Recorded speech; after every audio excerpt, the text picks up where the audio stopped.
அன்பு நேயர்களுக்கு இனிய வணக்கம். இது உங்கள் தமிழன் தொலைக்காட்சியின் அரசியலங்கம் நிகழ்ச்சிக்கு உங்களை அன்புடன் வரவேற்பதில் மகிழ்கிறேன். நம் நிகழ்ச்சிக்கு இன்று சிறப்பழைப்பாளராக நம் அரங்கத்திற்கு வந்திருப்பவர் சமூக சேவகரும் டிஎஸ்டபிள்யூ நிறுவனர் கணேஷ் லக்ஷ்மண் அவர்கள் நம்முடன் இணைந்திருக்கிறார். அன்புடன் வரவேற்போம். வணக்கம் சார். எப்படி சார் இருக்கீங்க? நல்லா இருக்கேன் சார். நீங்கள் எப்படி இருக்கீங்க? நல்லா இருக்கும் சார். நல்லா இருக்கும். அதாவது டிஎஸ்டபிள்யூ நிறுவனர்னா அது என்ன மாதிரியான சார்? டிஎஸ்டபிள்யூ ட்ரஸ்ட்ன்றது வந்து ஒரு என்ஜிஓ, இது ஒரு ஃபவுண்டேஷன் ஃபார் டிஃப்ரெண்ட்லி ஏபிள்டு, அதாவது மாற்றுத்திறனாளிகள் இருக்காங்க இல்லையா, அவங்களுடைய நலனுக்காக உருவாக்கப்பட்ட ஒரு அமைப்பு. இந்த அமைப்பு வந்து யாருனால உருவாக்குனாங்கன்னா, அதாவது எங்கள் அம்மாவுடைய கனவு அது. அதாவது இப்போது மாற்றுத்திறனாளிகளில் ஸ்பெஷல் நீட் சில்ட்ரன்ஸ் நிறைய பேர் இருக்காங்க. ஸோ அவங்களுக்கு வந்து அப்பா அம்மா வந்து பார்த்ததுக்கப்புறம் அவங்கள வந்து யார் பார்த்துப்பாங்கன்ற ஒரு கான்செப்டில் இருந்தாங்க. ஸோ அப்போ பார்த்தீங்கன்னா இப்போ இருக்கிற கரண்ட் சுச்சுவேஷனில் அப்பா அம்மாவுக்கு அடுத்து வந்து அவங்கள வந்து தனியாக வந்து யாரும் பார்த்துக்க முடியாது அப்படின்ற சுச்சுவேஷன் இருக்கும்போது அவங்களுக்கு ஒரு அமைப்பு வேணும் அப்படின்றத வந்து ஒரு 50 வருஷத்துக்கு முன்னாடி அவங்க யோசிச்சாங்க. ஸோ அவங்களுடைய கனவை வந்து இப்போ ஒரு 15 வருஷத்துக்கு முன்னாடி நாங்கள் வந்து கொஞ்சம் கொஞ்சமாக நிறைவேற்றின்னு வரோம். அதனால தான் எங்கள் அம்மா பேரையே அதில் வச்சிருக்கேன், டிஎஸ்டபிள்யூ அப்படின்றது. அதாவது ஒரு 50 வருஷத்துக்கு முன்னாடி யோசிக்கிறாங்க அப்படின்னா நீங்கள் சொல்கிற கணக்குப்படி பார்த்தா 75 நியர்லி. ஆமாம் சார். அப்போல்லாம் வந்து இந்த மாதிரி முதியோர் இல்லம் அந்த மாதிரி கான்செப்டே கிடையாது இல்லையா? முதியோர் இல்லம் இருந்திருக்கு, மாற்றுத்திறனாளிகள் அதாவது ஸ்பெஷல் நீடுன்ற அவேர்னஸ் அப்போ கிடையாது. ஆமாம். அப்போவே அவங்க யோசிச்சிருக்காங்கன்னா அது ஒரு பெரிய ஒரு அது அவங்க கனவை வந்து மெய்ப்பட வைக்கணுன்றதுக்காக நாங்கள் வந்து ஒரு 15 வருஷத்துக்கு முன்னாடி கிட்டத்தட்ட ஒரு 2012லேருந்து வி ஸ்டார்டட் அப். தனியாக ஹோம் மாதிரி வச்சுருக்கீங்களா? ஹோம் மாதிரி வைக்கல. இது எப்படின்னா, நார்மலாக நிறைய ஹோம்ஸ் இருக்குது. இப்போ எப்படின்னா, ஹோம்ன்றது வந்து ஒரு போர்டிங் மாதிரி தான் இருக்கும். அப்பா அம்மா வெளியே இருப்பாங்க, பசங்க மட்டும் போர்டிங் மாதிரி ஜாயின் பண்ணியிருப்பாங்க. இதுதான் ஹோம்னுவாங்க. இன்னொன்று நாங்கள் எப்படி கான்சென்ட்ரேட் பண்ணோன்னா, ஒன்று ஸ்கூல் ஆரம்பித்தோம். ஸோ அவங்களுக்கு வந்து எஜுகேஷன் கொடுக்கணும் அப்படின்றதுல ரொம்ப கிளியராக இருந்தோம். ஸோ கவர்மெண்ட் ரெஜிஸ்ட்ரேஷனோட இது வந்து ஆர்பிடி ஆக்ட் பிரகாரம் நாங்கள் வந்து ரெஜிஸ்டர்ட் ஸ்கூல் ஒன்று ரன் பண்ணுறோம். எங்கே? கீழ்கட்டளை அண்ட் வண்டலூரில் ரன் பண்ணிட்டு இருக்கோம் ஸ்கூல். ரெண்டாவது, ஸ்கூல் மட்டும் இல்லை, அவங்க அப்பா அம்மாவுக்கு வந்து ஒரு தொழில்நுட்ப பயிற்சியை கொடுத்து அவங்களுக்கு வந்து ஒரு ரெவென்யூ ஜென்ரேஷன். இப்போது இந்த பசங்களுக்கு வந்து நீங்கள் ஒரு தெரப்பியெல்லாம் கொடுக்கணுன்னா அதுக்கு காசு தேவைப்படும். ஸோ அந்த வருமானம் குறைந்தவர்கள், அண்டர் ப்ரிவிலேஜில் இருக்கிறவங்களுக்கு என்ன மாதிரி ஹெல்ப் பண்ணலான்னு பார்க்கும்போது அவங்க அப்பா அம்மாவுக்கு வந்து ஒரு தொழில்நுட்ப பயிற்சியை கற்றுக் கொடுத்து அது மூலமாக அவங்கள வந்து நாங்கள் சம்பாதிக்க வைக்கிறோம். ஸோ இதுக்கு வந்து ஒரு ப்ராடக்ட் வந்து விருதின்னு ஒன்று நாங்கள் ஆரம்பித்து எம்எஸ்எம்இ ரெஜிஸ்ட்ரேஷன் பண்ணி இதை வந்து இகாம் பிளாட்ஃபார்மில் இப்போ பிஸ்னஸ் பண்ணிட்டு இருக்கோம். ஸோ இவங்க உற்பத்தி பண்ணுற பொருட்கள் எல்லாம் நாங்கள் வந்து அதில் வந்து மார்க்கெட்டிங் அண்ட் சேல்ஸ் பண்ணுறோம். ஸோ யார் வேணால் வந்து உற்பத்தி பண்ணிடலாம், பட் அது சேல்ஸ் அண்ட் மார்க்கெட்டிங் பண்ணும்போது தான் அவங்களுக்கு அந்த பிரச்சனையே வருது.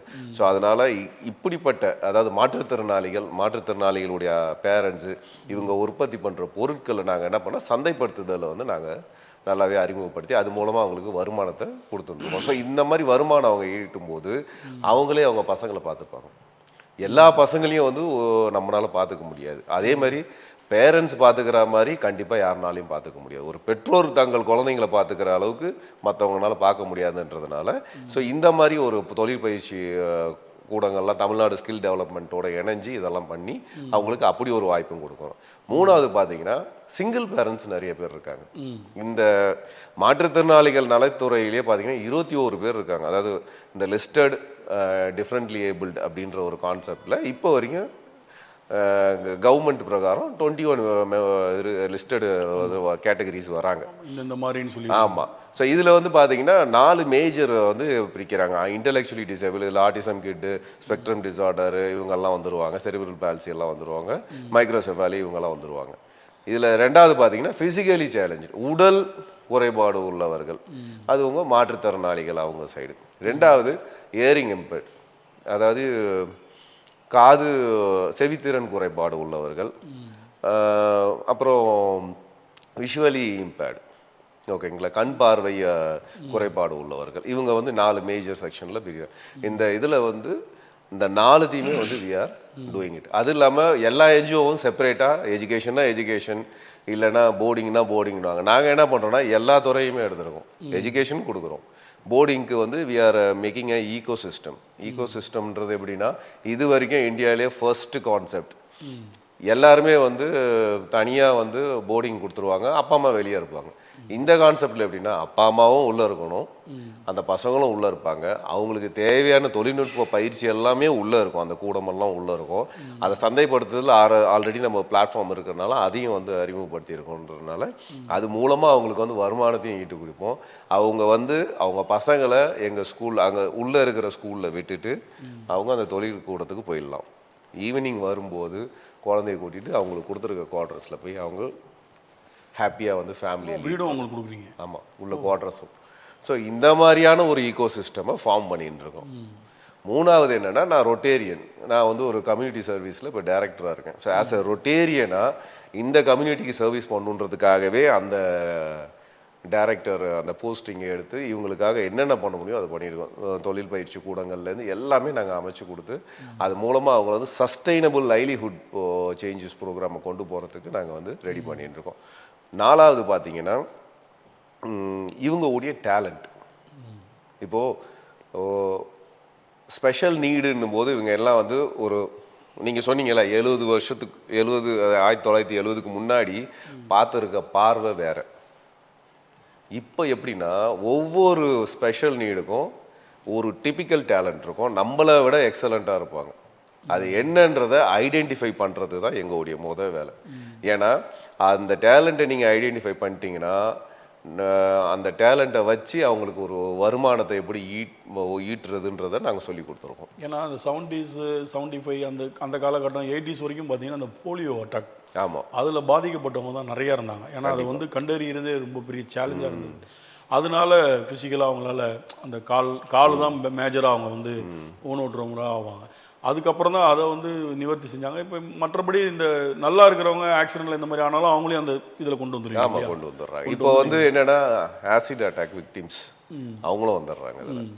அதாவது ஆசிட் அஃபெக்ட் ஆகியிருக்காங்களே அவங்க வந்துடுறாங்க. உடல்ல என்ன ஸ்ட்ரோக் பேஷண்ட்டும் இப்போ இன்க்ளூட் பண்ணியிருக்காங்க. ஒரு கை ஒரு கால் விழுந்துடுறாங்க, அவங்கள பண்ணியிருக்காங்க. இப்போ ஒரு டிஎஸ்டபிள்யூ ட்ரஸ்ட்டுவா நாங்கள் என்னென்னலாம் இப்போ பண்ணியிருக்கோன்றது வந்து இப்போ முதல்வர்கிட்ட ஒரு கோரிக்கை வச்சிருக்கோம். என்னன்னா இப்போ நான் சொன்னேன் இல்லையா அந்த டேலண்ட் ஐடென்டிஃபிகேஷன், இது வந்து இந்தியாவிலேயே ஃபர்ஸ்ட் டைம் வந்து February 21 அன்னைக்கு இங்கே தியாகராய ஹாலில் நடந்தது. அதுக்கு வந்து நல்லி குப்புசாமி செட்டி வந்திருந்தார், தலைமை சீஃப் கெஸ்ட்டாக வந்திருந்தார். ஆக்டர் வந்து மாஸ்டர் மகேந்திரன் வந்திருந்தார். அங்கே என்ன நடந்ததுன்னா இந்தியாவில் இருக்கிற எல்லா ஸ்டேட்லேருந்தும் அங்கே வந்து அவங்க தங்களுடைய தனித்திறமையை காமிச்சாங்க. குழந்தைங்க, மாற்றுத்திறனாளிகள், ஸ்பெஷல் நீட் சில்ட்ரன்ஸ், அதில் அவங்க பாடினாங்க, ஆடினாங்க, யோகா பண்ணாங்க, ஹியூமன் செயின் அமைச்சு மேலே ஏறினாங்க. ஸோ இந்த கோஆர்டினேஷன்லாம் அவங்களுக்கு வரத்துக்கு எந்தெந்த மாதிரியான முயற்சிகள் எடுத்தாங்களோ அந்த பர்டிகுலர் ஸ்கூலுக்கு வந்து நாங்கள் ஒரு ட்ராஃபி கொடுத்துருக்கோம். ஏன்னா இப்போ நார்மலாக நம்ம எல்லாம் ஒரு கோஆர்டினேட் ஆகி ஒரு டீம் ஒர்க் பண்ணுறதே வந்து கருத்து வேறுபாடுகள்லாம் வரும். பட் இவங்க ஆல்ரெடி வந்து சேலஞ்சு, ஓகேங்களா, அதையும் மீறி அவங்க வந்து ஒரு பசங்களோட ஒருத்தராக மேலே ஏறி ஒரு செயின் மாதிரி பண்ணுறது, ஒரு பிரமிட் ஸ்ட்ரக்சரை ஃபார்ம் பண்ணுறதுன்றது நீட் ட்ரைனிங். அந்தளவுக்கு அந்த கான்ஃபிடென்ட், ஆமாம், அந்த கான்ஃபிடென்ட்டை கொடுத்துருக்காங்க. அதை வந்து ட்ரெயின் பண்ண அந்த ஸ்கூல்ஸுக்கு வந்து நம்ம வந்து ஒரு பாராட்டு கொடுத்தே ஆகணும். அப்போ தான் வந்து என்ன ஆகும்னா இந்த மாதிரி பேரண்ட்ஸ் வந்து முதல்ல வெளியே வர ஆரம்பிப்பாங்க. இல்லைன்னா என் பையன் இப்படி இருக்கான்னு சொல்லிட்டு வெளியே கூட்டிகிட்டு வராமையே நிறைய பேரண்ட்ஸ் இருக்காங்க. ஸோ அதை அவாய்ட் பண்ணுறதுக்கும் பேரண்ட்ஸை வெளியே கூட்டிகிட்டு வரணும். இந்த சொசைட்டிக்கு வந்து இவங்கனால இதுவும் பண்ண முடியும், இவங்கனால முடியாதது கிடையாது, தயவு செஞ்சு அவங்கள வந்து என்னவா பார்க்கவானா ஒரு பரிதாபமாக பார்க்காதீங்க. அவங்களுக்கு வந்து ஏகப்பட்ட திறமைகள் இருக்குது, அதை முதல்ல நீங்கள் வெளியே கொண்டு வாங்க, அதை நாங்கள் கொண்டு வரோம், அவங்களுக்கு சப்போர்ட் பண்ணுங்கள். பரிதாபப்பட்டோ பாராபட்சப்பட்டோ அந்த மாதிரி இதெல்லாம் கொடுக்காம ஒரு சப்போர்ட் கொடுங்க, வாய்ப்புகள் கொடுங்க, அவங்க பண்ணுற ப்ராடக்ட்ஸை வாங்குங்க. அது மூலமாக அவங்களுக்கு ஒரு வருமானம் வரும், அவங்க வந்து டிக்னிட்டியாக வாழணும். எங்களுடைய மெயின் கான்செப்டு அவங்க வந்து கண்ணியத்தோடு வாழணும், யாரோ ஏதோ போடுற மாதிரிலாம் இருக்கக்கூடாது. டிக்னிட்டி அதுதான் ரொம்ப முக்கியம். அதுக்காக அவங்கள வந்து பொதுமக்கள் வந்து பரிதாபமாக பார்த்தாலே அவங்களுடைய கான்ஃபிடென்ட் லெவல் உடஞ்சிரும். அவங்க கான்ஃபிடென்ட் லெவல் அவங்களுக்கு வந்து அந்த அளவுக்கு தெரியாது சார், பட் பேரண்ட்ஸ் அவங்க ரொம்ப உடஞ்சிருவாங்க. ஸோ அதனால தான் நாங்கள் என்ன பண்ணுவோம், எங்கள் ஸ்கூலில் குரு வித்யாஷ்ரம் ஸ்பெஷல் ஸ்கூல், இது ஸ்கூல் பேர். இந்த ஸ்கூல் வந்து கவர்மெண்ட் ரெஜிஸ்டர்ட் ஸ்கூலு. இந்த ஸ்கூலில் வந்து பேரண்ட்ஸுக்கு வந்து குவார்ட்டர்லி ஒன்ஸ் வந்து சைக்கலாஜிக்கல் கவுன்சிலிங் கொடுப்போம். ஸோ இதில் வந்து அவங்க ஃப்ரீயாக பேசலாம். ஸோ அதில் வந்து அவங்களுக்கு வந்து அந்த டிப்ரெஷன் எல்லாமே வந்து எடுத்து கிளியர் பண்ணிவிடணும். ஏன்னா பேரண்ட்ஸை வந்து நம்ம கரெக்டாக பார்த்துக்கிட்டோம்னா அவங்க தான் வந்து அவங்க குழந்தைங்க பார்த்துக்க போகிறாங்க. ஏன்னா கவுன்சிலிங் வந்து குழந்தைங்களுக்கு கொடுக்க முடியாது. ஆனால் முக்கியமாக அவங்களுக்கு மென்டலி எஸ், கிளியர் ஆகணும். பர்ஃபெக்ட். கிளியர் ஆனால் மட்டும்தான் அவங்க வந்து அது நம்ம குழந்தை ஸ்பெஷல் சைல்டு இல்லை, ஆமாம், நம்ம தான் அப்படின்ற மாதிரி கேரிங் பர்சன்ற ஒரு இது கான்ஃபிடன்ஸ். வந்து இந்த ஸ்பெஷல் சைல்டு நீங்கள் சொன்ன மாதிரி ஸ்பெஷல் சைல்டுன்றதை விட மாற்றுத்திறன் உடையவர்கள், அதனால தான் கவர்மெண்ட் வந்து மாற்றுத்திறனாளிகள் சொல்கிறாங்க. கரெக்டான வேர்டு என்னன்னா டிஃப்ரெண்ட்லி ஏபிள்டு. ஆமாம், அவங்கக்கிட்ட எபிலிட்டி இருக்கு. கொடுத்த வேடு ஆமாம் ஆமாம், டிஃப்ரெண்ட்லி முற்றோர் எல்லாம் சொல்லிட்டு இருந்தாங்க. அதுக்கு டிஃபரன்ஷியேட் வேணாம், இதுதான் சூட்டபிளாக கரெக்டாக கொடுத்தாரு அந்த வேர்டு. ஆக்சுவலாக சரியான வேர்டு. ஸோ அது வந்து எங்களுக்கும் வந்து ரொம்ப சூட்டபுளாக இருந்தது. ஏன்னா அவங்களுடைய திறன்கள் நிறைய என்ன மாற்றுத்திறனாக இருக்குது, அந்த திறனை நம்ம ஐடென்டிஃபை பண்ணணும். இன்னொன்று அந்த பசங்க சொல்கிறத வந்து நம்மளால் புரிஞ்சிக்க முடியலன்னா நம்மளுடைய புரிதல் வந்து கம்மி, நம்ம வந்து புரிஞ்சிக்க முடியலன்றது தான் விஷயம். ஓகேங்களா? அவங்க ஒரு டிஃப்ரெண்ட் இதில் டைமென்ஷனில் சொல்கிறாங்கன்னா அந்த டைமென்ஷனுக்கு நம்மளால் போக முடியல, அந்த புரிதல் தன்மை நமக்கு இல்லை. ஸோ இதனால வந்து அதை நமக்கு வந்து ஸ்பெஷலாக தெரியுறாங்க அப்படின்றாங்க. ஆக்சுவலாக வந்து நமக்கு தான் புரிதல் தன்மை இல்லை. அதை நம்ம வந்து கற்றுக்கிட்டோம்னா ஈஸியாக நம்ம அவங்கள ஹேண்டில் பண்ணலாம். அதே நேரத்தில் இப்போ இந்த மாதிரியான விஷயங்களுக்கெல்லாம் அரசு சார்பில் என்ன மாதிரியான உதவிகள் என்ன மாதிரி தான் கிடைக்குது, இல்லை இன்னும் அரசு சார்பில் அதிகமாக என்னென்ன தேவைப்படுது உங்களுக்கு? ஓகே, இப்போ அரசாங்கம் வந்து நிறைய சிஸ்டம் நிறைய அறிவிப்புகள் கொடுத்துருக்காங்க. அது இல்லாமல் நிறைய பயனாளர்களுக்கு தேவைப்படுற விஷயங்கள்லாம் பண்ணிக்கிட்டு தான் இருக்காங்க. அது வந்து கரெக்டாக போய் சேர்ந்துச்சுன்னா போதும். இப்போ என்னென்னா யூடிஐடி கார்டுன்னு ஒன்று இருக்குது, இந்த யூனிக் ஐடி கார்டு. இந்த ஐடி கார்டு வாங்கணுன்னா நீங்கள் வந்து முதல்ல வந்து சர்டிஃபிகேட், மெடிக்கல் சர்டிஃபிகேட் இருக்கணும். அதை கொண்டு போய் நம்ம அந்த டிஸ்ட்ரிக்ட் வைஸ் இருக்காங்க இல்லையா, அந்த ஆஃபீஸர்கிட்ட போய் கொடுத்துட்டு அவங்கள ரெஜிஸ்டர் பண்ணணும். ரெஜிஸ்டர் பண்ணாங்கன்னா வித்தின் வீக் ஆஃப் டைம் வந்து அவங்களுக்கு யூடிஐடிஐ கார்டு கிடைக்கும். யூடிஐடிஐ கார்டு வச்சுருந்தாங்கன்னா அவங்களுக்கு வந்து பென்ஷன் கிடைக்கும். கவர்மெண்ட்டுடைய மாதாந்திர பென்ஷன்லாம் கிடைக்கும். எவ்வளோ கொடுக்குறாங்க? அது டிஃபர்ஸ், அந்த பர்சன்டேஜ் சதவீதம் இருக்குது இல்லையா, இந்த சதவீதத்துக்கு ஏற்ற மாதிரி 80% வரைக்கும் ஒரு அமௌண்ட் கொடுக்குறாங்க. 80க்கு மேலே போகிறவங்களுக்கு கொஞ்சம் எக்ஸ்ட்ரா அதிகமாக கொடுக்குற மாதிரி இருக்குது. ஸோ இந்த மாதிரியான ஸ்கீம்ஸும் இருக்குது. ஸோ ஒரு பேசிக்காக அவங்க கொடுக்குற ஒரு நிதி அவங்க ஓரளவுக்கு ரன் பண்ணுறதுக்கு. ரெண்டாவது சிஎம் உடைய அந்த காம்ப்ரிஹென்சிவ் ஹெல்த் சிஸ்டம் இருக்குது இல்லையா, அது மூலமாக அவங்களுக்கு வந்து இன்சூரன்ஸு கவர் ஆகுது. ஸோ அதையும் வந்து அவங்க அவைல் பண்ணிக்கலாம். அது மட்டும் இல்லாமல் நிர்மயான்னு ஒன்று இருக்குது. சென்ட்ரல் கவர்மெண்ட்லேயும் நிறைய இதெல்லாம் இருக்குது. இவ்வளோ விஷயங்கள் வந்து கவர்மெண்ட்டை வந்து அவங்களுக்கு பண்ணிக்கிட்டு தான் இருக்காங்க. என்னன்னா இவங்க போய் அப்ளை பண்ணி அதை வாங்கணும். ஸோ அந்த அப்ளை பண்ணுற விழிப்புணர்வு அவேர்னஸை வந்து நம்ம கொடுக்கணும். நாங்கள் என்ன ரெக்வஸ்ட் பண்ணுறோன்னா கவர்மெண்ட்டுக்கிட்ட, நாங்கள் வந்து தயாராக இருக்கோம். எங்களுக்கு வந்து இப்போ கேம்பெயின் போடுறீங்கன்னு வச்சுங்களேன், இப்போ யூடிஐடி கார்டு வாங்குறீங்க, இப்போ ஒரு ஆதார் கார்டுக்கு எப்படி கேம்பெயின் போடுறாங்களோ யூடிஐடி கார்டு நீங்கள் கேம்பெயின் போடுறீங்க. அந்த கேம்பெயினை வந்து என்ஜிஓ கிட்ட ஒரு சர்க்குலர் மாதிரி அனுப்பிச்சிட்டிங்கன்னா அவங்க அதை பார்த்துப்பாங்க. நாங்கள் என்ன பண்ணுவோம், எங்களுக்கு தெரிஞ்ச பேரண்ட்ஸ் அசோசியேஷன் எல்லாருக்கும் சொல்லி இந்த இடத்துல இப்படி ஒரு இது இருக்குது, அந்த ஏரியாவில் இருக்கிறவங்க, இப்போ செங்கல்பட்டு டிஸ்ட்ரிக்ட்னா செங்கல்பட்டு டிஸ்ட்ரிக்ட், சென்னைனா சென்னை டிஸ்ட்ரிக்ட். ஸோ அங்கங்கே எந்தெந்த இடத்துல வந்து அவங்க கேம்பெயின் போடுறாங்களோ அந்த கேம்பெயினை நாங்கள் சொல்லிட்டோம்னா பேரண்ட்ஸுக்கு வந்து யூஸ்ஃபுல்லாக இருக்கும். இல்லைன்னா அந்த குழந்தைங்களை கூட்டிக்கிட்டு அவங்க போய் அலையிறதுக்கு பதிலாக அவங்கள வந்து அழகாக வந்து இந்த இடத்துல இருக்குது அப்படின்ட்டு நம்ம ஐடென்டிஃபை பண்ணிட்டோம்னா அவங்க போயிட்டு அதை பயனடைவாங்க. ஒன்று. ரெண்டாவது என்னென்னா கவர்மெண்ட்டில் இருக்கிற அந்த கவர்மெண்ட்டுன்னு இல்லை, ப்ரைவேட்டு செக்டாரில் இருக்கிற ஆஃபீஸஸ் அதில் வந்து அக்சசபிலிட்டி ஈஸியாக பண்ணணும். அக்சசபிலிட்டினா இப்போ ஒன்றும் இல்லை, ஒரு மாற்றுத்திறனாளி வராங்கன்னா அவங்க வந்து வீல் சேரில் வராங்கன்னு வச்சுங்களேன், அதுக்கேற்ற ரேம்ப் சிஸ்டம் இருக்கணும். இல்லை ஒரு எமர்ஜென்சி இயற்கை உபாதை அந்த மாதிரி இருக்கும்போது அந்த வீல் சேர்லேயே உள்ளே போகிற மாதிரியான ஒரே ஒரு டாய்லெட் மேக்ஸிமம் எல்லா இடத்துலையும் இந்த மாதிரி பண்ணிட்டு இருக்காங்க. ஆமாம், இப்போ விழிப்புணர்ச்சி ஜாஸ்தியாகி இப்போ அந்த இதெல்லாம் பண்ணி பஸ் ஏறுற இடத்துல கூட அந்த இது இருக்குது. ஆமாம், பஸ்ஸில் கூட வந்து வீல் சேர் அப்படியே கேரி பண்ணுற மாதிரியெல்லாம் இருக்குது. பஸ் ஸ்டாண்டில் சர்வரில் இறங்கி போகிறோம், அது நிறையா போன கவர்மெண்ட்டில் நிறைய பண்ணிட்டாங்க. இந்த விழிப்புணர்ச்சி நிறைய பீச்சுக்கு கூட அவங்க போய் பீச்சில் கூட ஸ்ட்ரைட்டாக வீல் சேர் அவங்க கால் நினைக்கலாம்னு சொல்லி அது ஒரு இது பண்ணி கொடுத்தாங்க. நிறையா வரவேற்பு இருந்தது. அது அப்போ இது வரைக்கும் இப்போ அதிமுக திமுக இந்த 2 கவுண்டுகள் தான் மாறி மாறி வந்தாங்க. அவங்க எந்த மாதிரியான நிறைய விஷயங்கள் நல்ல விஷயங்கள் இவங்களுக்கு பண்ணியிருக்காங்க, என்ன மாதிரியெல்லாம் பண்ணியிருக்காங்க? இப்போ வந்திருக்கிற இந்த தாவேக்கா அரசு இந்த 2 மாசத்துல ஏதாவது புதுசா ஸ்கீம்ஸ் ஏதாவது சொல்லியிருக்காங்களா? இல்லை, இதையே வந்து அப்படியே கண்டினியூ பண்ணிக்கிட்டு தான் இருக்காங்க. No issues. இப்போவும் வந்து அது கரெக்டாக தான் போயின்னு இருக்கு. அரசு சார்பில் வேற ஏதாவது கோரிக்கைகள் இருக்காங்க? எங்கள் கோரிக்கை ஒன்று தான். என்னன்னா, இந்தியாவிலே ஃபர்ஸ்ட் டைமாக வந்து இந்த டேலண்ட் அண்ட் ஷோன்ற ஒரு களத்தை உருவாக்கியிருக்கோம். இந்த களத்தை வந்து உருவாக்கும் போது 21 February அப்போ வந்து எலெக்ஷன் டேட் அறிவிச்சிட்டாங்க. ஸோ அதனால் யாரும் வர முடியாத ஒரு சுச்சுவேஷன். அதுக்கப்புறம் எலெக்ஷன்லாம் நடந்து முடிஞ்சிருச்சு. இப்போது எங்களுக்கு வந்து நம்ம மாண்புமிகு முதலமைச்சர் அவருக்கு வந்து ஒரே ஒரு கோரிக்கை என்னன்னா, இந்த ட்ராஃபி, இது வந்து ட்ராஃபின்னு பார்க்காதீங்க, பட் இந்த ட்ராஃபியை வந்து நீங்கள் ரெக்கக்னைஸ் பண்ணிங்கன்னா அது இந்த மாற்றுத்திறனாளிகள் மற்றும் இந்த ஸ்பெஷல் நீட் சில்ட்ரன் இவங்க எல்லாருக்குமே அது வந்து ஒரு என்கரேஜ்மெண்ட்டாக இருக்கும். ஸோ அது இல்லாமல் அது ஊக்குவிக்கிற மாதிரி இருக்கும். ஸோ ஓகே, நம்ம திறமையை வந்து உணர்றதுக்கு, ஐ மீன் இந்த அவேர்னஸ் சொசைட்டிக்கு தெரிகிற அளவுக்கு செய்கிறதுக்கு அது ஒரு வாய்ப்பாக இருக்கும் அது. ஸோ அந்த மாதிரி அவங்க பண்ணலாம். இன்னொன்று என்னென்னா, இந்த யூடிஐடி கார்டு இதெல்லாம் இருக்குது இல்லையா, இதெல்லாம் வந்து உடனே கிடைக்கிற மாதிரி ஏற்பாடு பண்ணலாம். இப்போ ஃபஸ்ட்லாம் இப்போ அப்ளை பண்ணால் எவ்வளோ நாள் அவங்க கிடைக்கிறதுக்கு? அது எப்படின்னா, அவங்க டாக்குமெண்ட்ஸ் கரெக்டாக கொடுக்குற மாதிரி இருக்கணும் சார்.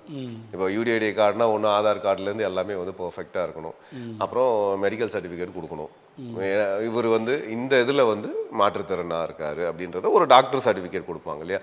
ஸோ இந்த மாதிரி விஷயங்கள்லாம் கொஞ்சம் ஃபாஸ்ட்டாக இருந்ததுன்னா அது இன்னும் நல்லாயிருக்கும், அவங்க போய் சேர்றதுக்கு ஈஸியாக இருக்கும். ஒன்று.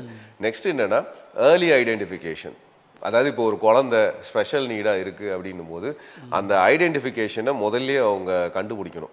யாரும் பேரண்ட்ஸு கண்டுபிடிச்சோ இல்லை பேரண்ட்ஸுக்கு அவேர்னஸ் இல்லைனாலும் டாக்டர்ஸ் வந்து அவேர்னஸ் பண்ணி இந்த மாதிரி இவங்க வந்து ஸ்பெஷல் நீட் சில்ட்ரன், இவங்களுக்கு வந்து இந்த மாதிரி தெரப்பி சப்போர்ட்லாம் கொடுக்க ஆரம்பிச்சிட்டிங்கன்னா அவங்களுக்கு வந்து ஒரு கட்டத்துக்கு மேலே ஓரளவுக்கு நம்ம சஸ்டெயின் பண்ணுற அளவுக்கு இருக்கலாம் அப்படின்ற லெவலுக்கு அந்த விழிப்புணர்ச்சியை வந்து முதல்ல கொடுக்கணும். ஸோ இது வந்து ஒவ்வொரு அரசு சுகாதார மருத்துவ மையம் ப்ளஸ் வந்து ப்ரைவேட்டில் இருக்கிற பார்க்குறவங்களுக்கு ப்ரைவேட்டில் இருக்கிற டாக்டர்ஸ் இதெல்லாம் வந்து விழிப்புணர்ச்சி கொடுத்துட்றாங்கன்னா அது வந்து நமக்கு என்ன ஆகும்னா, அவங்களுக்கு வந்து சரி ஒரு ஃபோர்காஸ்ட் பண்ண மாதிரி, சரி ஃபர்தராக வந்து அவங்க என்னன்ற ஸ்டன் ஆகி நிற்காம, ஸோ இதை வந்து முன்னாடியே சொல்லியிருக்காங்க, அப்போ இவங்களை யாரை போய் பார்க்கணும், எந்த ஸ்கூலில் போய் ஜாயின் பண்ணணும், என்ன மாதிரி தெரப்பிஸ் கொடுக்கணுன்றதை வந்து முன்னாடியே தெரிஞ்சிடும். ஸோ அப்போ அது வந்து அவங்களுக்கு ஈஸியாகவும் இருக்கும் அண்டர்ஸ்டாண்ட் பண்ணுறதுக்கு, எங்களுக்கும் வந்து சப்போர்ட் பண்ணுறதுக்கு இன்னும் ஈஸியாக இருக்கும். வேறு என்ன மாதிரிலாம் இப்போ வந்து நலவாரியம் அந்த மாதிரி இருக்கு இல்லையா, மாற்றுத்திறனாளிகள், இப்போ அதிலலாம் வந்து இப்போ உங்களை மாதிரி என்ஜிஓஸை வந்து இதாக போடுறாங்களா, சேர்மனாக போடுறாங்களா, இல்லை வேறு யார் அரசு சார்பாக வேறு யாரை போடுறாங்க? இல்லை, இப்போ எங்களை பொறுத்த வரைக்கும் நாங்கள் வந்து டிஹெச்டிசியில் இருக்கேன், டிஸ்ட்ரிக்ட் ஹேபிட்டட் டெவலப்மெண்ட் கமிட்டி. அதில் பார்த்தீங்கன்னா கலெக்டர்லேருந்து எல்லாமே வருவாங்க. அதில் வந்து ஒரு என்ஜிஓஸ், எந்த என்ஜிஓஸ் நல்லா பெர்ஃபார்ம் பண்ணுவாங்களோ அவங்கள போடுவாங்க. ஸோ இதில் வந்து அந்த இடத்துல வந்து என்னென்ன வந்து குறைபாடுகள் இருக்குது, அதை வந்து எப்படி நிவர்த்தி பண்ணலாம் அப்படின்னு இந்த கலந்தாய்வுலாம் பண்ணுவாங்க. ஸோ கவர்மெண்ட் வந்து எப்பவுமே அந்த இதெல்லாம் வந்து அசோசியேட் பண்ணிக்கிட்டு தான் இருக்காங்க. ஸோ அதில் வந்து எங்களுடைய இதையும் நாங்கள் சொல்லுவோம். இப்போ எக்ஸாம்பிள் பார்த்தீங்கன்னா, இப்போது 4% வந்து எம்ப்ளாய்மெண்ட்டுக்கு, ஓகேங்களா, அந்த எம்ப்ளாய்மெண்ட்டுக்கு 4% இருக்கிறாங்கன்னா யார் யாருக்கு வந்து முன்னுரிமை கொடுக்குறாங்களோ அவங்களுக்கு நான் சொன்னேன் இல்லையா, 4 cadre, physically challenge, hearing impaired, visually challenge, அப்புறம் வந்து இவங்க ஸ்பெஷல் நீட். இதில் வந்து நாங்கள் முன்னே இருக்கிற ஒரே ஒரு விஷயம் என்னென்னா, இந்த ஸ்பெஷல் நீடு வந்து பார்த்தீங்கன்னா அவங்களுக்கு நீங்கள் ஜாப் கொடுக்க முடியாது. அந்த பசங்களுக்கு ஜாப் கொடுக்க வேணாம், அட்லீஸ்ட் அவங்க அப்பா அம்மா யாருக்காச்சும் ஒருத்தர், இல்லை அது கூட வேணாம், அவங்க அப்பா அம்மாவில் இல்லைனாலும் சிங்கிள் பேரண்ட்டாக இருப்பாங்க, அவங்களில் கண்டிப்பாக வேலை வாய்ப்பு கொடுத்தீங்கன்னா, ஒருத்தர் தான் இருக்காங்க, அவங்களுக்கு கொடுத்தீங்கன்னா அவங்களால வந்து அந்த பசங்களை வந்து ஈஸியாக பார்த்துக்க முடியும். ஸோ அந்த மாதிரி பேர்டனை வந்து நம்ம குறைக்கிறதுக்கு ஈஸியாக இருக்கும். அந்த மாதிரி பண்ணலாம்.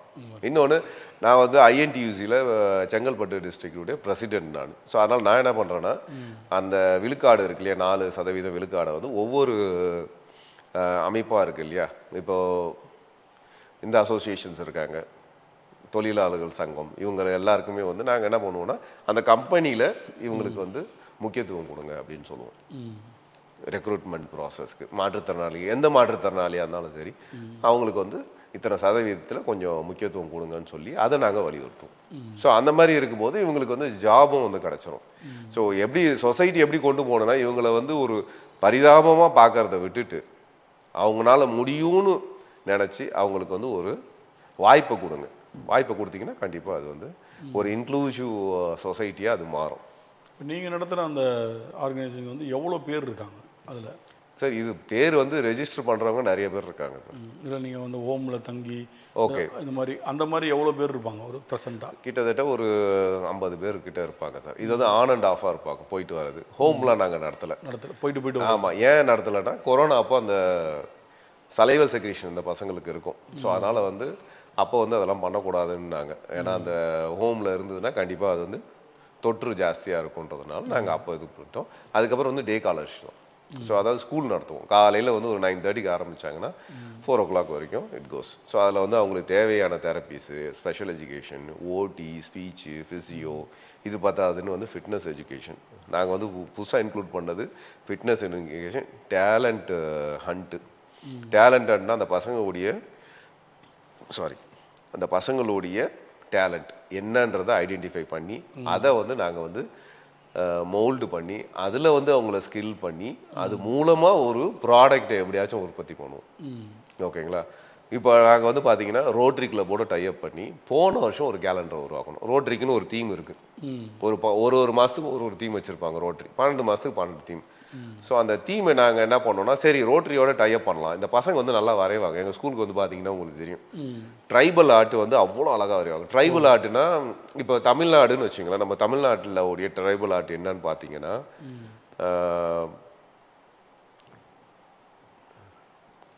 இப்போ வரலி ஆர்ட் வந்து மகாராஷ்டிரா.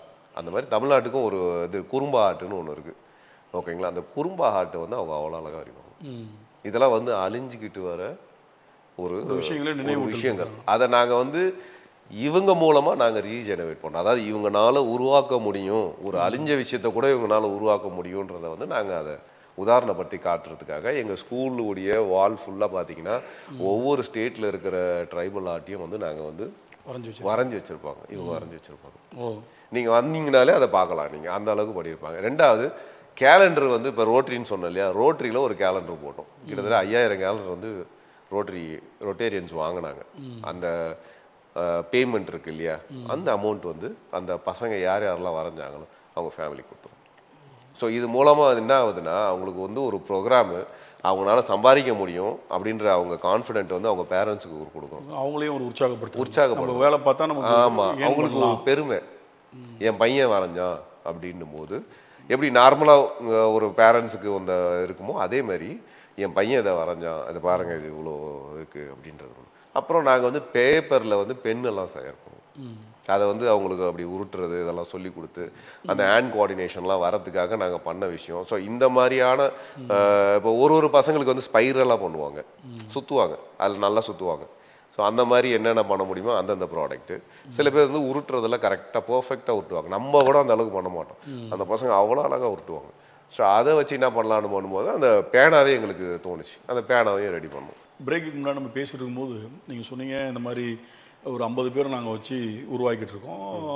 அவங்க அந்த ட்ரைபல் ஆர்ட்ஸ் வரைகிறதுல ரொம்ப இதாக இருக்கும். ஒரு நோட்டரிக்கு நாங்கள் பண்ணி கொடுத்தோம், அவங்க பே பண்ணாங்க அப்படின்னும் போது இப்போ அந்த காலண்டர் மட்டும் இல்லாமல் மற்ற விஷயங்களும் அவங்கள வந்து நம்ம கொண்டு போகலாம் இல்லையா? அப்போ அதை வந்து ஒரு பெரிய லெவலில் ஒரு ஃபோக்கஸ்டாக போய் மந்த்லி இன்கம் மாதிரி அவங்களுக்கு வந்து நம்ம ரெடி பண்ணலாம். அப்போ இதுக்கு இன்னும் என்ன மாதிரியான டெவலப்மெண்ட் நீங்கள் பண்ண வேண்டியது இருக்குது? ஓகே, இதுக்கு வந்து எப்படின்னா, இப்போ இவங்களுடைய ட்ரைனிங் ப்ராசஸ் இருக்கு இல்லையா, இது வந்து அவங்க பசங்களுக்கு வந்து இப்போ கொடுக்குற ட்ரைனிங் இது இல்லாமல் அவங்க பேரண்ட்ஸ் இருக்காங்க இல்லையா, அவங்க பேரண்ட்ஸ் வேலை வாய்ப்பு இல்லாமல் இருக்காங்க, இல்லை வந்து டெய்லி வேஜஸ் இருக்காங்க. இவங்களுக்கெல்லாம் நம்ம என்ன பண்ணலான்னா, ஒரு தொழில்நுட்பம் சார்ந்த ஒரு தொழில் பயிற்சி அந்த மாதிரிலாம் வந்து நம்ம தமிழ்நாடு ஸ்கில் டெவலப்மெண்ட்டோடு சேர்ந்து அவங்களுக்கு வந்து தொழில் பயிற்சி கூடம் இதெல்லாம் வந்து அரசாங்கம் அமைச்சு கொடுத்தாங்கன்னா நம்ம என்ன பண்ணலான்னா இன்னும் வைடாக, அதாவது அண்டர் ப்ரிவிலேஜில் இருக்கிறவங்கள வந்து நம்ம கண்டுபிடிச்சி அவங்களுக்கு ஏற்ற மாதிரியான ஒரு, அதாவது யார் யாருக்கு என்னென்ன வரும். இப்போ தையல் பயிற்சி வேணும் அப்படின்னு நினைக்கிறவங்களுக்கு அது சார்ந்த தொழில் பயிற்சி கொடுக்கணும்.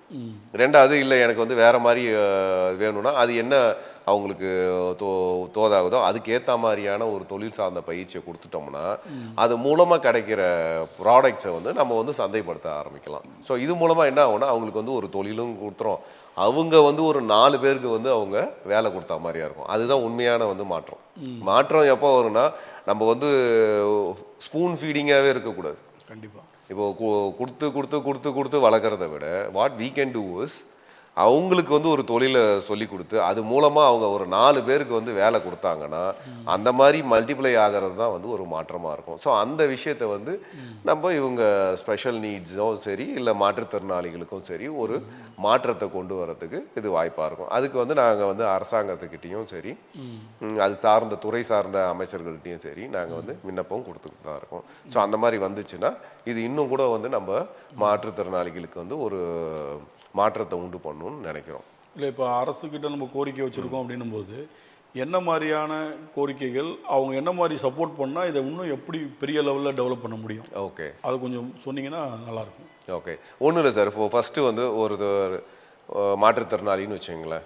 இப்போ அவருக்கு வந்து ஒரு வீல் சேர் தேவைப்படுதுன்னா வீல் சேர் கொடுக்குறோம். ஓகே, நெக்ஸ்ட் அது வந்து ஒரு அக்சசபிலிட்டி.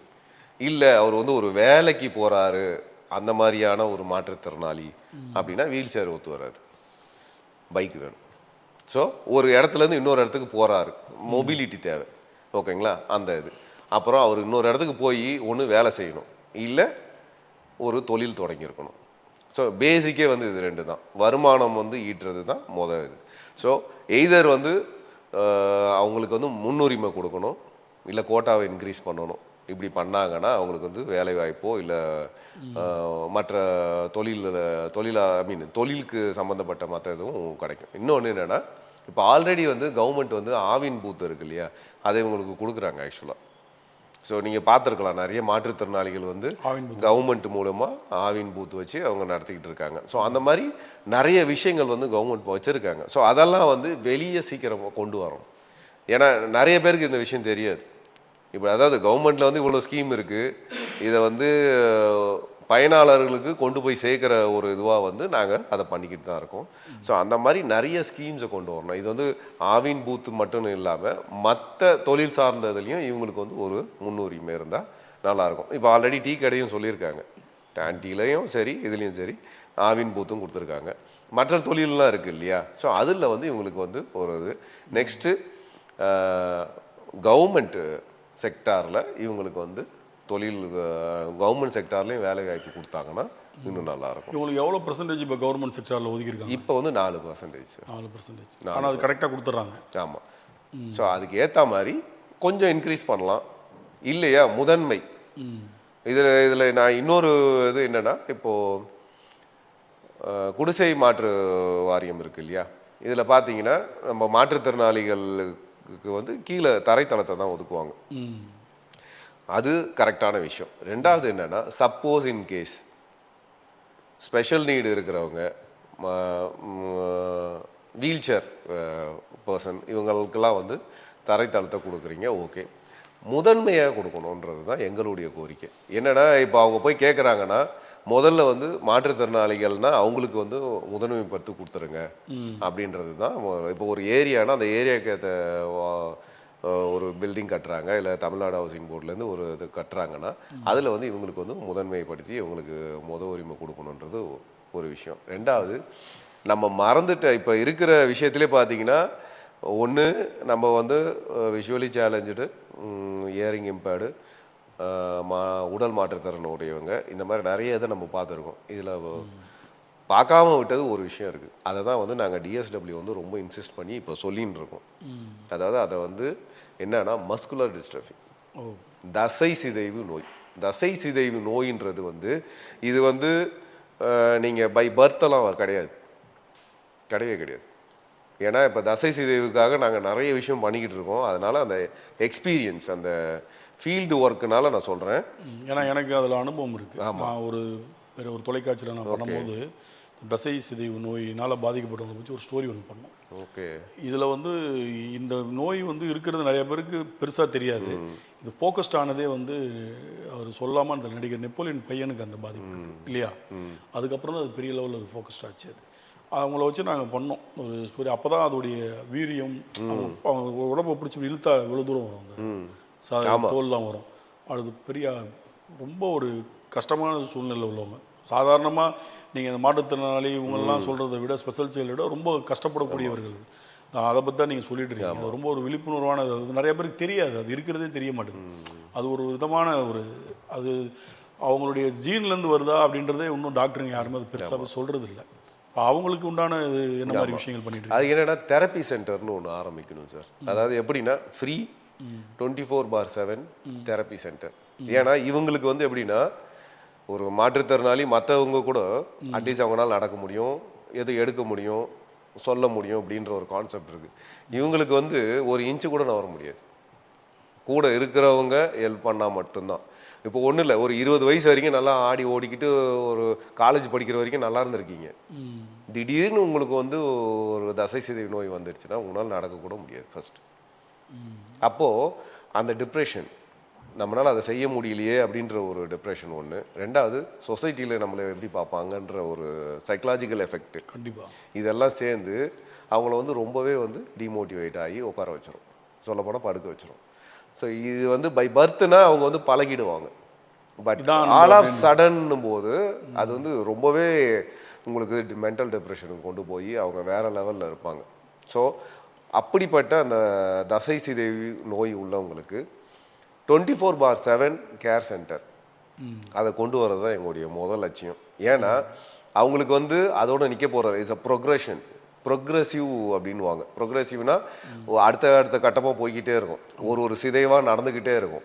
அது வந்து வைட்டலாக இருக்கு. ஆமாம், ஒவ்வொரு உறுப்பாக கரெக்டாக சொன்னீங்க, ஒவ்வொரு உறுப்பாக காலி பண்ணிக்கிட்டே வரும். அப்போ என்ன ஆகும்னா அதனுடைய செயல்பாடுகளை இழக்கும். அது இருக்கிறதுலே ரொம்ப ஒஸ்டான சிச்சுவேஷன். ஸோ ட்ரீட்மெண்ட் இங்கே ப்ராப்பர் ட்ரீட்மெண்ட் கிடையாது இதுக்கு இப்போ வரைக்கும் இல்லை சார். இல்லை. இது எதனால வருது, யாருக்கு வருதுன்னா யாருக்கு வேணா வரலாம். அது மட்டும் என்னன்னா யாருக்கு வேணா வரலாம், எந்த வயசுல வேணா வரலாம். அது எதனால வருதுன்றதுக்கும் தெரியாது. ஸோ அது வந்து இன்னும் ஆராய்ச்சிக்கு உட்பட்டதாக தான் இருக்கு இன்னும். ரெண்டாவது என்னன்னா இவங்களுக்கு வந்து என்ன பண்ணலாம் அப்படின்னும் போது இவங்களுக்கு வந்து திருப்பியும் வந்து வீடுன்றது வந்து எல்லாருக்கும் ரொம்ப முக்கியமான விஷயம். ஸோ அந்த வீட்டில் வந்து இவங்களுக்கு வந்து ஒரு முக்கியத்துவம் கொடுங்க. கீழேயே தரைத்தளத்தில் இவங்களுக்கும் மஸ்குலர் டிஸ்ட்ரஃபிக்கும் நீங்கள் வந்து முக்கியத்துவம் கொடுங்க. அதோடைய அவேர்னஸ் வந்து ரொம்ப கம்மியாக இருக்குது. ஸோ இப்போ டிஎஸ்டபிள்யூவில் பார்த்தீங்கன்னா நிறைய வீடியோஸ் எடுத்து போட்டிருக்கோம். அகிலா லக்ஷ்மின்னு ஒருத்தவங்க உடைய ஸ்டோரி இருக்குது. இவங்க வந்து பட்டினப்பாக்கத்தில் ஒரு 60 வருஷத்துக்கு முன்னாடி தொடங்கின டிஎன்ஹெச்பியில் இருக்காங்க. இன்னும் அங்கே தான் இருக்காங்க. அந்த பில்டிங் வந்து எப்போ வேணால் இடிஞ்சு விழுவுற ஒரு சுச்சுவேஷன். ஸோ அவங்களுக்கு வந்து நாங்கள் வந்து வீடு கேட்டு போயிருக்கோம், அவங்க அப்ரூவல் கொடுத்துருக்காங்க. ஸோ கூடிய விரைவில் அவங்களுக்கு வந்து அந்த வீடும் கிடச்சிரும். அவங்களுக்கு வந்து 2 பேருமே வந்து 40 வயசு ஆயிடுச்சு.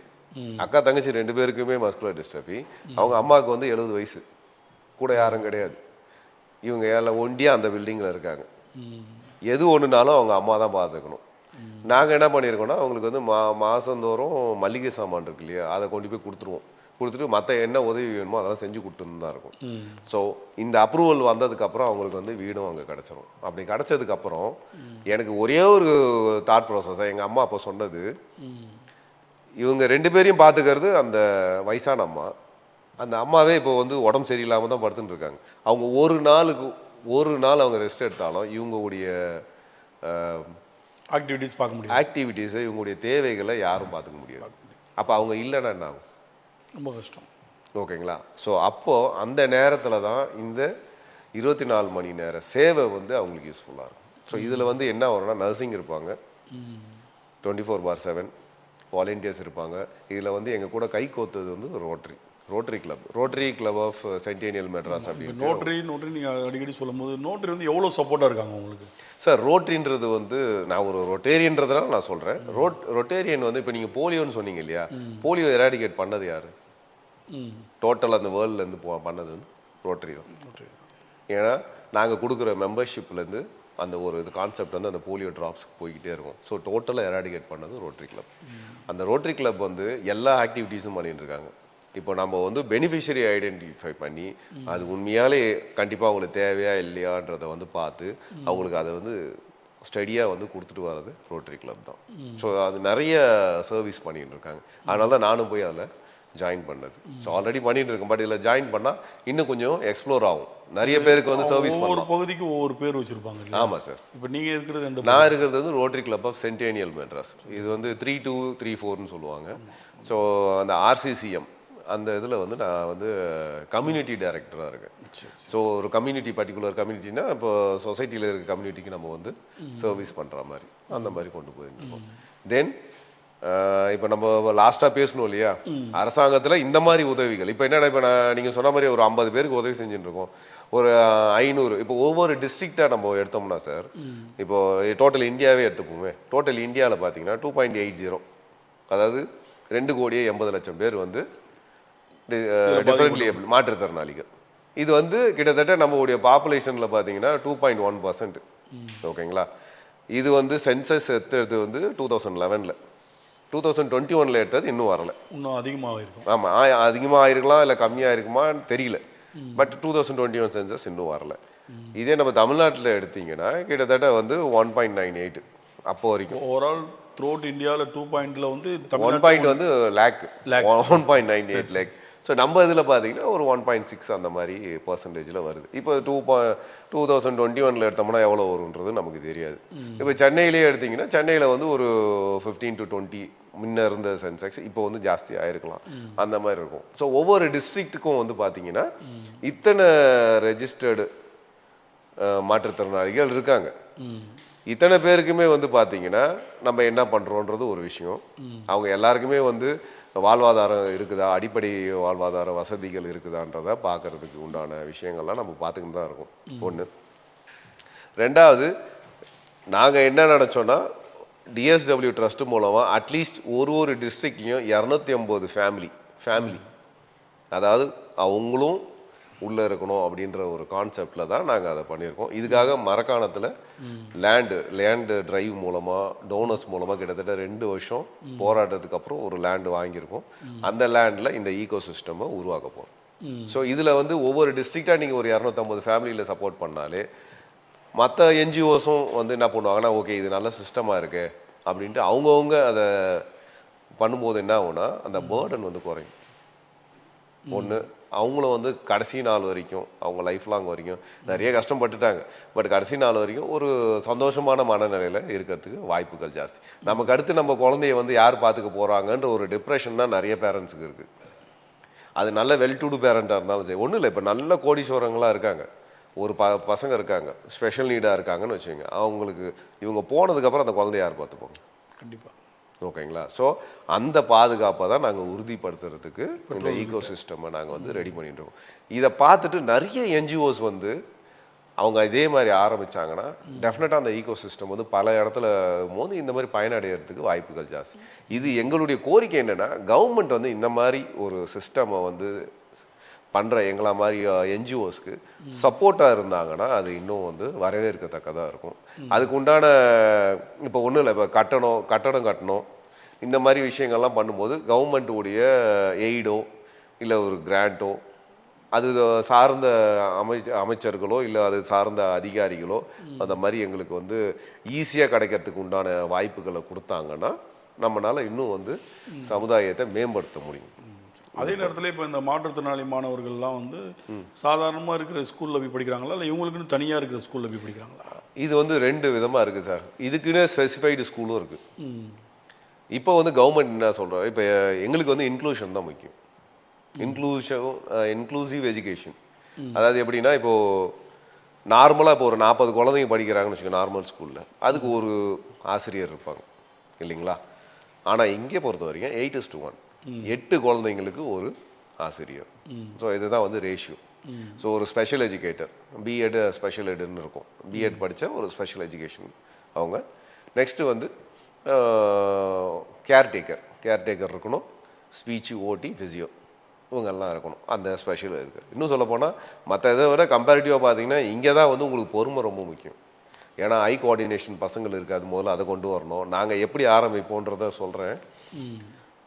ஃபஸ்ட்டு வந்து அந்த குழந்தைங்களை வந்து ஐடென்டிஃபை பண்ணி இப்போ அவங்க வராங்கன்னு வச்சுக்கோங்க, எங்களை அப்ரோச் பண்ணும்போது நாங்கள் வந்து அவங்களுடைய மெடிக்கல் ஹிஸ்ட்ரியை பார்த்துட்டு என்ன பண்ணுவோன்னா ஃபஸ்ட்டு ஏர்லி இன்டர்வென்ஷன்ற ஒரு ப்ரோக்ராம் கொடுப்போம். இந்த ஏர்லி இன்டர்வென்ஷனில் பசங்களுக்கு வந்து டூத் ப்ரஷ் கை பிடிக்கிறதுலேருந்து டூத் பேஸ்ட்டை வந்து ஸ்குவீஸ் பண்ணி ப்ரஷ்ஷில் போட்டு அதை வந்து பல்லுக்கு கொண்டு போகிற வரைக்கும் சொல்லுவோம். சில பசங்க மூக்குக்கு இல்லை வந்து நெத்திக்கு போகும், அந்த கோஆர்டினேஷன் இருக்காது, முதல்ல அதை கொண்டு வர பார்ப்போம். ஸோ அந்த கோஆர்டினேஷனுக்கு ஏற்ற மாதிரி ரெடி பண்ணுவோம். இதுதான் அந்த ஏர்லி இன்டர்வென்ஷன். அப்புறம் பாட்ரி ட்ரைனிங், இதெல்லாம் டாய்லெட் கிளீனிங், இதெல்லாம் வந்து ஃபஸ்ட்டு.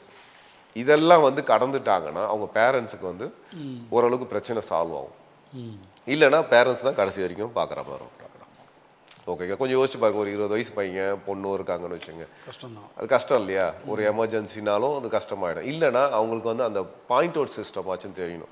எனக்கு வந்து 1 பாத்ரூம் வருது, 2 பாத்ரூம் வருதுன்னு பாயிண்ட் பண்ணுவாங்க. அந்த சிஸ்டம் இருந்துன்னா நம்ம வந்து ஈஸியாக ஐடென்டிஃபை பண்ணுவோம். அதுக்கும் நாங்கள் ட்ரைனிங் கொடுப்போம், பாயிண்ட் பண்ணணும் அப்படின்னு. இல்லைன்னா உட்காந்த இடத்துலயே அப்படியே அது வந்து இன்னும் கொஞ்சம் கஷ்டமான விஷயம். ஸோ அந்த சுச்சுவேஷன் வரதுக்கு முன்னாடி we need to prevent them.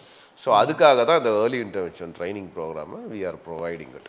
அப்படி ப்ரொவைட் பண்ணும்போது என்ன ஆகுனா, நாங்கள் அதை மட்டும் பார்க்காம அந்த நேரத்தில் அந்த பசங்களுக்கு வந்து என்னென்ன ஐடென்டிக்கலான டேலண்ட் இருக்குன்றதை நாங்கள் வந்து ஐடென்டிஃபை பண்ணி அந்த டேலண்ட்டை வந்து நாங்கள் வந்து வெளியே கொண்டு வர வைப்போம். ஸோ அதை வந்து ஒரு ப்ராடக்டாக வெளியே வர வைப்போம். ஏன் ப்ராடக்டாக வெளியே வர வைப்போம்னா, அந்த ப்ராடக்ட் வெளியே வரும்போது தான் அந்த ஐடென்டிஃபிகேஷனே தெரியும். இப்போ நான் வந்து இந்த பையன் நல்லா வரைவான்னு சொன்னால் சரிங்க அப்படின்னுவீங்க. அதே அந்த வரைஞ்ச ப்ராடக்ட்டை காமிச்சா உங்களுக்கு எப்படி இருக்கும்? கண்டிப்பாக இப்போ இவ்வளோ அழகாக வரைகிறாரா அப்படின்ற ஒரு கான்செப்ட். எந்த விஷயமும் சொல்லும் போதும் கேட்குறத விட அதை நேரில் பார்க்க சீயிங் இஸ் பிலீவிங் இல்லையா? எப்போவுமே வந்து சீயிங் இஸ் பிலீவிங். ஸோ அதனால நாங்கள் அந்த பிலீஃபில் நாங்கள் இந்த விஷயத்தெல்லாம் பண்ணிட்டு இருக்கோம். ஒன்று. ரெண்டாவது என்னன்னா, இவங்களுடைய திறமைகளை நான் அடிக்கடி சொல்லுவேன். திறமைகளை ஏன் கோட் பண்ணுறேன்னா, திறமைகள் தான் முக்கியம். அவங்களுக்கு இருக்கிற அந்த திறமைகளை வெளியே கொண்டு வர்றது தான் எங்களுடைய முதல் வேலை. அதுக்கு உண்டான இந்தியாவில் ஃபர்ஸ்ட்டு நடந்த அந்த டேலண்ட் ஹண்ட் முடிஞ்சிடுச்சு. இப்போ செகண்ட் டேலண்ட் ஹண்ட் வந்து இந்த February 27 நடக்க போகுது. அதுக்கு உண்டான ஆடிஷன்ஸ் வந்து 4 மாதம் நடக்கும் சார். இப்போ எப்படின்னா, இந்தியாவில் இருக்கிற எல்லா ஸ்கூல்ஸுக்கும் வந்து நாங்கள் வந்து ரெஜிஸ்ட்ரேஷன் லிங்க் அனுப்பிச்சிருவோம். அந்த லிங்க்கு யாரெல்லாம் வந்து லிங்க் வந்து ரெஜிஸ்டர் பண்ணி இங்கே வராங்களோ அவங்களுக்கு வந்து நாங்கள் வந்து ஒரு ஜூரிஸ் பேனல் இருக்கும். அந்த ஜூரிஸ் பேனல் வந்து என்னென்ன திறமைகள் இருக்கோ, மியூசிக்னா மியூசிக்கு, டான்ஸ்னா டான்ஸுன்ற மாதிரி ஐடென்டிஃபை பண்ணிவிடுவாங்க. ஐடென்டிஃபை பண்ணிவிட்டு அவங்களுடைய திறமைகளை வந்து அந்த ஸ்கூல் வந்து எப்படி வெளியே கொண்டு வராங்க, இன்னும் மோல்ட் பண்ணுறாங்கன்னு பார்ப்பாங்க. இன்னொன்று குவார்ட்டர்லி ரிப்போர்ட் சப்மிட் பண்ணுவாங்க. நாங்கள் இந்தந்த டேலண்ட்டை பார்த்துருக்கோம், இவங்களுக்கு வந்து இப்படிலாம் வந்து இந்த டீச்சரை வச்சு நாங்கள் அதை மோல்டு பண்ணுறோம் அப்படின்ற மாதிரி கொண்டு வந்து சப்மிட் பண்ணுவாங்க. இந்த ரிப்போர்ட் சப்மிட் பண்ணதுக்கப்புறம் ஸ்கில்லு, எஜுகேஷன், அப்புறம் வந்து டேலண்ட் அக்விஷன், இந்த 3த்தையும் பேஸ் பண்ணி தான் இந்த ட்ராஃபியை கொடுக்குறோம். அந்த ட்ராஃபியை தான் வந்து இப்போ நம்ம தமிழ்நாட்டு முதல்வரை வந்து ரெக்கக்னைஸ் பண்ணுறதுக்கு நாங்கள் வேண்டுகோள் வைக்கிறோம். அதே நேரத்தில் இப்போ உங்களுக்கு இந்த மாதிரி செலவுகள்லாம் இதெல்லாம் நீங்கள் எப்படி சால்வ் பண்ணுறீங்க? டோனஸ் மூலமாக சார். டோனஸ் மூலம். ஆமாம். ஏன்னா எங்களுக்கு வந்து ரெகுலராக வந்து டோனஸ் இருக்காங்க. அவங்க வந்து எங்கள் ஸ்கூலுக்கு வருவாங்க. ரெகுலராக நாங்கள் வந்து என்னென்ன ஆக்டிவிட்டீஸ் பண்ணுறோன்றதை வந்து நாங்கள் டாக்குமெண்டேஷன் பண்ணுறோம், ஐடி பே பண்ணுறோம். ஓகேங்களா? இதுக்கு டேக்ஸ் எக்ஸம்ஷன்ஸ் இருக்குது. நெக்ஸ்ட் வந்து பேரண்ட்ஸ் அசோசியேஷன்ஸ் இருக்குது. இப்போ நாங்கள் சொன்னோம் இல்லையா, அந்த ஈகோ சிஸ்டம், இந்த ஈகோ சிஸ்டமுக்கு வந்து கவர்மெண்ட் ஹெல்ப் கிடச்சிதுன்னா நல்லா இருக்கும். இன்னொன்று என்னன்னா, பேரண்ட்ஸ் இதை பார்த்துட்டு இருக்கிற பேரண்ட்ஸ் வந்து நிறைய பேர் வெல் டு டூ பேரண்ட்ஸ் நிறைய இருப்பீங்க. உங்களால் ஹெல்ப் பண்ண முடியும் அப்படின்னாலும் நீங்கள் வந்து எங்கள் இதில் ஜாயின் பண்ணி நீங்கள் ஒரு மெம்பர் ஆகி நீங்கள் அந்த ஈகோ சிஸ்டமை பில்ட் பண்ணுறதுக்கு நீங்கள் ஹெல்ப் பண்ணலாம். ஸோ அதையும் வந்து நாங்கள் சொல்லிக்கிட்டு தான் இருக்கோம். ஏன்னா இது ஹெல்ப் பண்ணுறதே வந்து அவங்க குழந்தையும் வந்து நல்லா, அவங்களுக்கு அடுத்து அந்த குழந்தைய யார் பார்த்துப்பாங்கன்ற கான்செப்டில் இது போயிடும். அந்த கவலையை நீங்கள் விட்டுருங்க, நாங்கள் ஆமாம் கண்டிப்பாக. இல்லை, நாங்கள் வந்து அவங்க கூடவே ட்ராவல் பண்ணுறோம். இப்போ அதே நேரத்தில் இப்போ நிறைய பேருக்கு இந்த மாதிரி விஷயம்லாம் எங்கே இருக்குன்னே தெரியாமல் இருக்காங்க. நீங்கள் இப்போ பார்த்துக்கிறீங்கன்னு சொல்கிற விஷயமே எனக்கே ஒரு பெரிய அதிசயம்னு வச்சுங்களேன். இவ்வளோ தூரம் கேரிங் எடுத்துக்கிறாங்களா அப்படின்னு. அப்போ என்ன, இப்போ நம்ம இந்த ஃபீல்டில் இருந்தாலுமே நமக்கே தெரியலன்னா, இன்னொரு பேரண்ட்லாம் ரொம்ப ஒரு எஜுகேட்டட் இல்லாமல் இருக்கிறவங்க இருப்பாங்க. இதெல்லாம் இருக்கு இல்லையா? இப்போ அவங்களுக்குலாம் நம்ம வந்து இதை தெரியப்படுத்தணும். இப்போ நீங்கள் அவங்களுக்கான ஒரு விஷயம் ஒரு நிமிஷம் ஷார்ட்டாக இந்த கேமராவை பார்த்து சொன்னீங்கன்னா, நாங்கள் வந்து வெல் டூ நாங்கள் பண்ணுறோம், மாற்றுத்திறனாளி மாணவர்கள்லாம் பிள்ளைங்க நீங்கள் வந்தீங்கன்னா நாங்கள் பார்த்துக்குறோம் அப்படின்றது இல்லையா? அந்த விஷயத்தை நீங்கள் சொன்னீங்கன்னா அவங்களுக்கு ஒரு பெரிய ஹெல்ப்ஃபுல்லாக இருக்கும். இந்த கேமரா பார்த்து நீங்கள் சொல்லுங்கள். டெஃபினட்டாக. வணக்கம், என் பேர் Ganesh Lakshmanan, founder TSW trust. So இந்த டிஎஸ்டபிள்யூ ட்ரஸ்ட் மூலமாக நாங்கள் வந்து ஸ்பெஷல் நீட் சில்ட்ரன், மாற்றுத்திறனாளிகள், இவங்க எல்லாருக்குமே வந்து சப்போர்ட் பண்ணிட்டுருக்கோம். உங்களுக்கு வந்து என்ன மாதிரி சப்போர்ட் வேணும்னாலும் நீங்கள் டிஎஸ்டபிள்யூ ட்ரஸ்ட்டை வந்து தாராளமாக காண்டாக்ட் பண்ணலாம். நாங்கள் வந்து கீழ்கட்டளையில் தான் எங்களுடைய ஃபவுண்டேஷன் அமைஞ்சிருக்கு. ஸோ அதோடைய வெப்சைட் லிங்க்லேருந்து எல்லாமே இருக்குது. நீங்கள் வந்து அந்த லிங்க்லேயே வந்து நம்பர்ஸும் இருக்குது. நீங்கள் கால் பண்ணுங்கள், எனி டைம் நீங்கள் கால் பண்ணுங்கள். என்ன மாதிரி உதவியாக இருந்தாலும் கண்டிப்பாக எங்கள் டீம் வந்து அனலைஸ் பண்ணி அது உண்மையாக இருந்ததுன்னா கண்டிப்பாக வந்து நாங்கள் சப்போர்ட் பண்ணுவோம். அதே நேரத்தில் அரசுக்கும் உங்களுடைய அரசாங்கத்துக்கு, தமிழ்நாடு அரசாங்கத்துக்கு ஒரு வேண்டுகோள் என்னென்னா, நாங்கள் முன்னெடுத்து நடத்துகிற இந்த மாதிரியான ஆக்டிவிட்டீஸ்க்கு நீங்கள் வந்து சப்போர்ட் பண்ணணுன்றதை நாங்கள் வந்து வேண்டுகோளாக வைக்கிறோம். தேங்க்யூ. ஓகே, கண்டிப்பாக உங்களுடைய இந்த முயற்சி, இந்த ரொம்ப ஒரு சர்வீஸ் மைண்டு, ஸ்பெஷல் சைல்டாக இருக்கட்டும், மாற்றுத்திறனாளி மாணவிகளாக இருக்கட்டும், இவங்களுக்கான இந்த முன்னெடுப்பு வந்து மிகப்பெரிய ஒரு அர்ப்பணிப்பான விஷயம். இதுக்கு தூண்டுகோல் உங்கள் தாயார்னு சொல்லும் போது, எல்லா பசங்க பின்னாடியுமே அம்மா தான் இருக்காங்க, பொண்ணுங்க பின்னாடி வந்து அப்பாங்க இருக்காங்க அப்படின்னு பரவலாக சொல்கிற விஷயம் தான். அது உங்கள் விஷயத்துலையும் சக்ஸஸ் ஆகிருக்கு, இப்போ என் விஷயத்துலையும் அதே தான். பட் வச்சுக்கோங்களேன், அதே நேரத்தில் உங்களுடைய சர்வீஸ் இன்னும் பெரிய லெவலில் போகணும். இன்னும் நிறைய பேருக்கு நீங்கள் அந்த ஆப்பர்ச்சுனிட்டி கொடுத்து அவங்கள ஒரு வாழ்க்கையில் அடுத்த லெவலுக்கும் ஒரு பாதுகாப்பு உறுதுணையாக நாங்கள் இருக்கிறோன்ற ஒரு பெரிய ஒரு பாண்டிங்கை நீங்கள் ஏற்படுத்தணும்னு கூறி இந்த நிகழ்ச்சியில் கலந்துக்கிட்டதுக்கு ரொம்ப நன்றி. வணக்கம். Thank you sir.